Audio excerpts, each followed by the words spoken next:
I'm Joe Score, and in this video I'll be briefly going over how furnaces work in Rust and the best way to set them up. You probably already know the basics, and I don't want to waste your time, so if you want to skip ahead, click the time links provided in the description below. In Rust, we have two types of furnaces. We have small furnaces and we have large furnaces. Both size furnaces work the same way, but there are some obvious differences.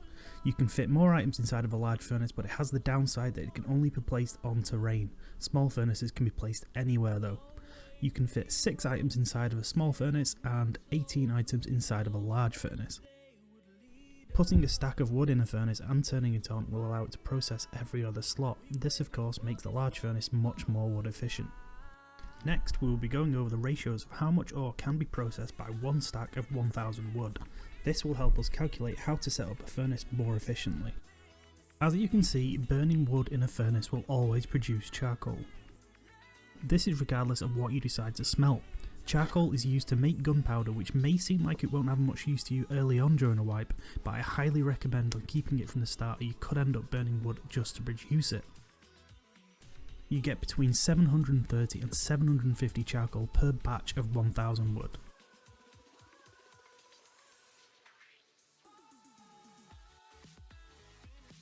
From burning 1000 wood, you will turn 200 metal ore into 200 metal frags, 400 sulphur ore into 400 refined sulphur, and 100 high quality metal ore into 100 HQM.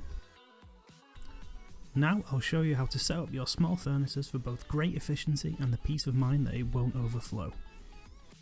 For your metal ore, simply put the wood in 3 stacks of metal ore and let it run. This will produce 600 metal frags. For sulphur ore, simply put 835 wood in, split your sulphur stack down 3 ways, and then let it run. This will give you back your 1000 sulphur. For your HQM, all you need to do is put 340 wood in, split 100 HQM 3 ways, and then just let it run.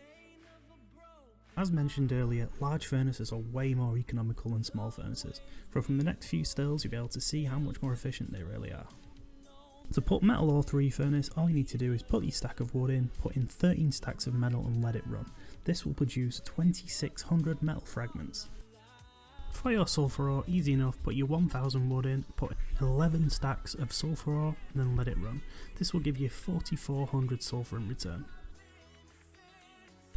Good efficiency with HQM in the furnace is quite hard to achieve. This is due to the fact that it burns pretty slow, and also it only stacks up into hundreds when it's finally refined. For a good idea on how to set it up, simply look at the way I've done it. It's probably not the best, but it's a starting point, and at least you'll know nothing will overflow.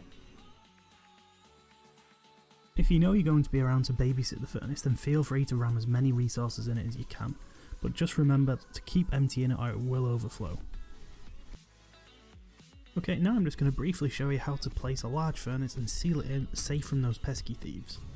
Bear in mind that a large furnace takes up roughly this amount of space.